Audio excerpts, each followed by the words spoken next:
बड़े रंग में गीत गा रहा था वो महात्मा। इतने में ये जो गीत हैं उस गंधर्व बाला के कानों में चले गए। कहां चले गए? उस बिटिया के कान में घुस गए, जो फूलों का टोकरा लेके भाग रही थी जंगल में।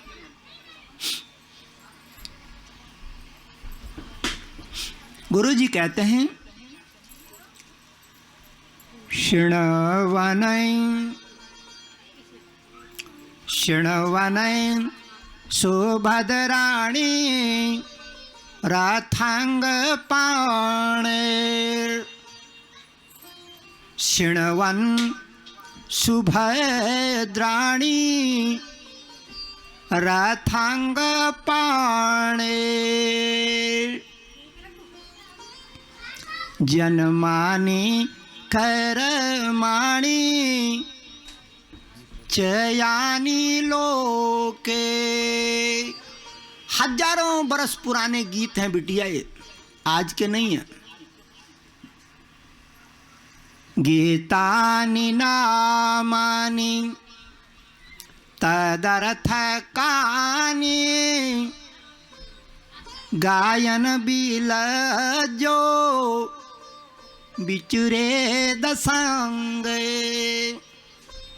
अगर प्रेम से इन भागवत के गीतों को सुनोगे, आपकी आत्मा खुश हो जाएगी बिटिया, पवित्र हो जाएगा आपका तन मन, आपकी आत्मा में फूल खिल जाएगा, जिसको कहते हैं हृदय का कमल।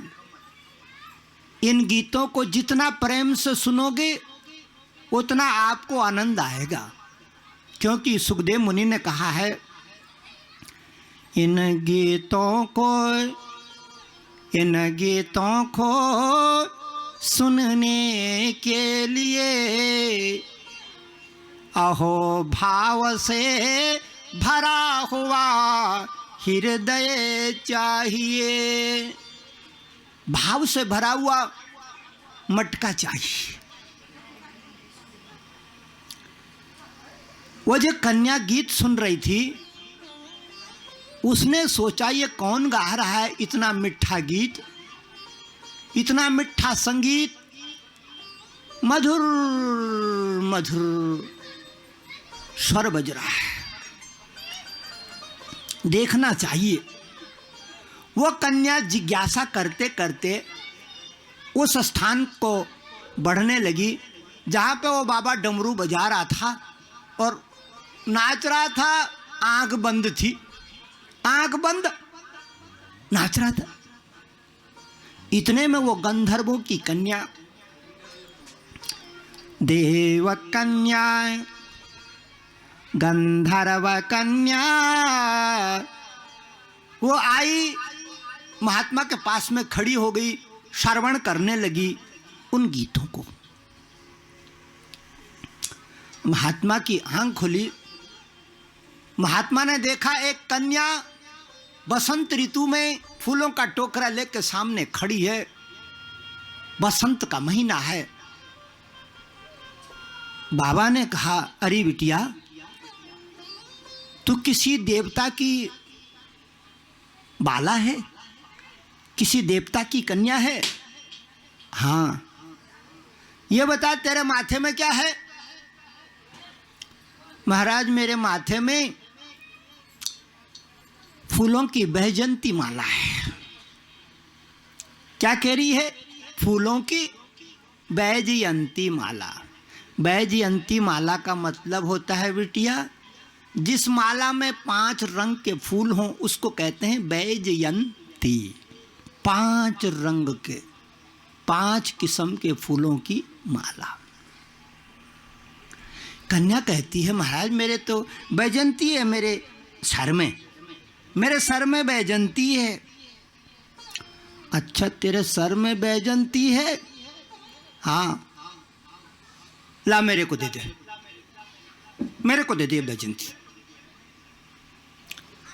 कन्या कहती है अपने मन में कि जब मैं फूल चुन रही थी, मैं फूल बीन रही थी बसंत ऋतु में, और जब मैं गजरा बना रही थी फूलों की माला, तो मैं अपने मन में सोच रही थी कि ये जो माला है ना, इसको मैं अपने कुल देवता को अर्पण करूंगी। किसको अर्पण करूंगी? कुल देवता को। मैं अपने कुल देवता को अर्पण करूंगी और साथ में ये भी कहूंगी क्या? फिर शर्माने लगी। क्या शर्माने लगी?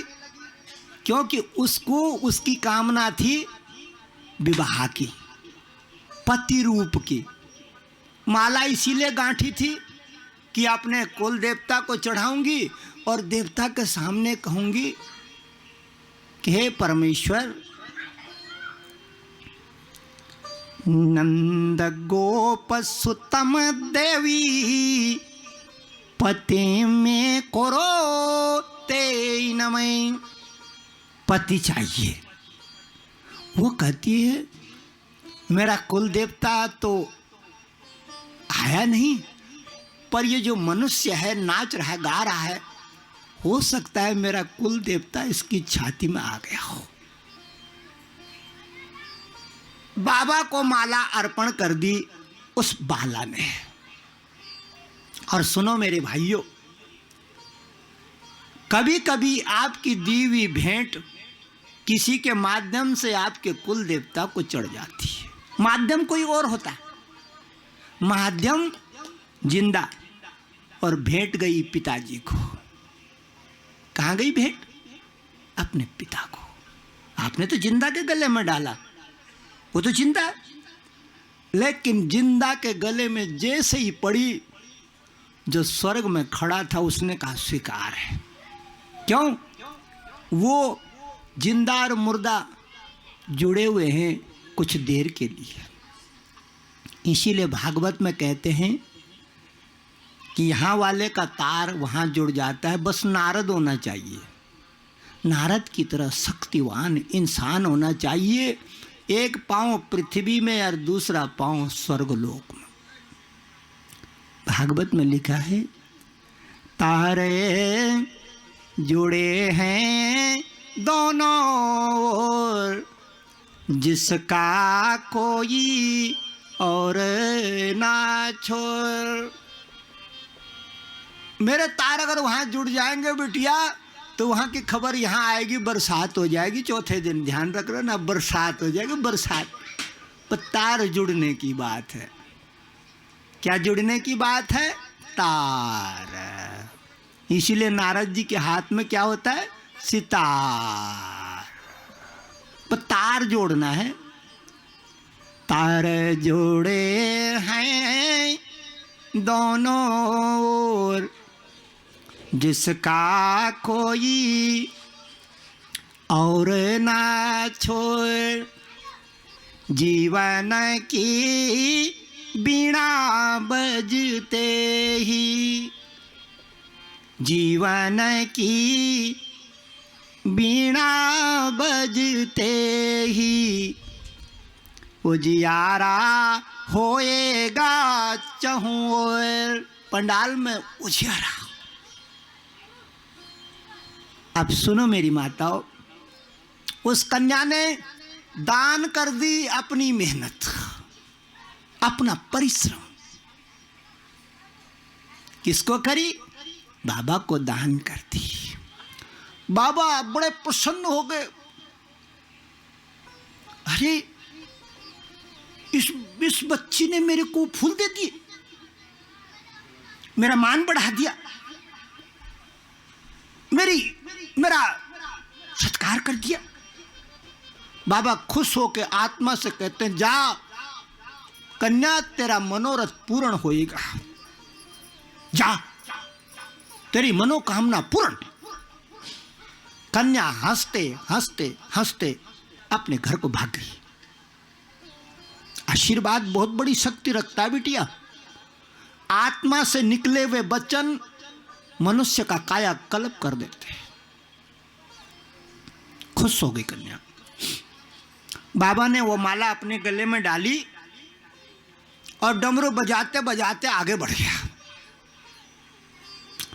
इतने में पर्वत की चोटी से राजा इंद्र की सवारी जा रही थी। आगे आगे अरावत हाथी में बैठा हुआ और पीछे पीछे देवताओं का जमावड़ा है।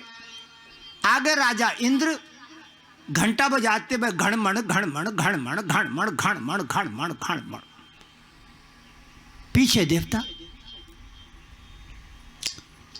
बाबा ने देखा देवताओं की सवारी जा रही है, अपनी माला उतारी, इंद्र के गले में डाल दी, आगे बढ़ गई सवारी। इंद्र कहता है अपने मन में, छी, जोगी के गले की माला, दिन भर धूल में पड़ा रहता। माला निकाली इंद्र ने और हाथी के सूंड में डाल दी। हाथी ने सूंड से उठाई, धरती पर पटक दी और हाथी उस माला को रोंदते रोंदते रोंदते आगे बढ़ गया।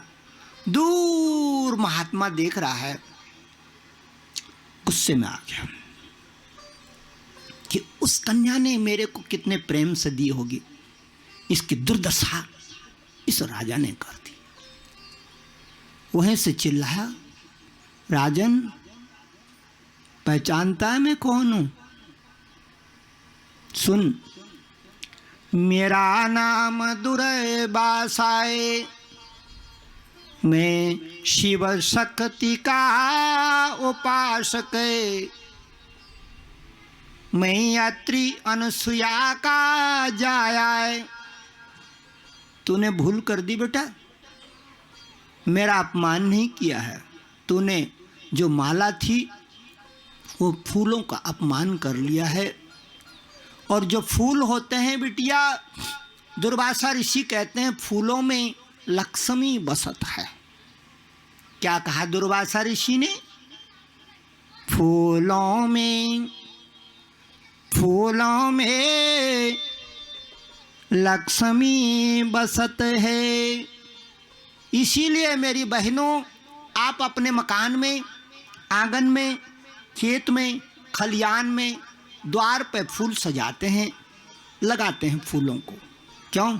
क्योंकि दुर्वासा मुनि कहता है भागवत में, फूलों में लक्ष्मी बसत है। जिसके घर में लक्ष्मी की कमी है, उसको अपने सारे मकान को फूलों से आच्छादित कर देना चाहिए, जगह जगह फूल लगा देने चाहिए। अष्टलक्ष्मी प्रसन्न हो जाएगी। दुर्वासा मुनि श्राप देता है, इंद्र तूने मेरा नहीं महालक्ष्मी का अपमान कर दिया। जा, आज से तेरी लक्ष्मी सूख जाएगी, लक्ष्मीहीन भवे। शराप दे दिया राजा इंद्र को। राजा इंद्र घर गया, क्या देखता है कि एक दो दिन में राजा इंद्र की गौओं का दूध सूख गया। अब पी, दूध दही खा, कहां से खाएगा? दूध तो सूख गया। राजा इंद्र के बागवान में जो फल लगे थे उनमें कीड़े पड़ गए। अब खा संतरा, कीड़े पड़ गए उनमें। अन्न की बाली में भूसा आ गया, दूध आना था अन्न की बाली में, भूसा पटक गया। इंद्र कहता ये हो क्या रहा है? अन्न भी, धन भी, दूध की गंगा बहती थी वो भी सूख गई, और जगह जगह भूखा प्यासा भटकने लगा राजा इंद्र। देवताओं को लेकर के ब्रह्मा जी के पास में गया। ब्रह्मा जी के पास में जब गया देवताओं को लेकर के, तो ब्रह्मा जी ने कहा, इंद्र क्या हुआ, तेरा मुंह सूखा हुआ है? महाराज लक्ष्मी रूठ गई है, श्राप लग गया संत महात्मा का। अच्छा। ब्रह्मा जी कहते हैं मेरे यहाँ तो कोई लक्ष्मी का तो कोई हिसाब है नहीं, मेरे यहाँ तो पोथियों का हिसाब है। लक्ष्मी तो मैं गिनता भी नहीं। मेरे यहाँ तो ज्ञान की अम्मा है। शारदा क्या है? ज्ञान के धारा का नाम शारदाए। ये तीसरी नदी है भागवत की, गंगा, जमुना और शारदा। तीनों नदियों का इस कथा में मिलन होएगा बिटिया, मिलन। क्या पता आज ही हो जाए, कोई भरोसा थोड़ी है। ब्रह्मा जी ने कहा, इंद्र मेरे यहाँ लक्ष्मी नहीं, मेरे यहाँ ज्ञान की गौतमी है। भगवान शंकर के पास में गए,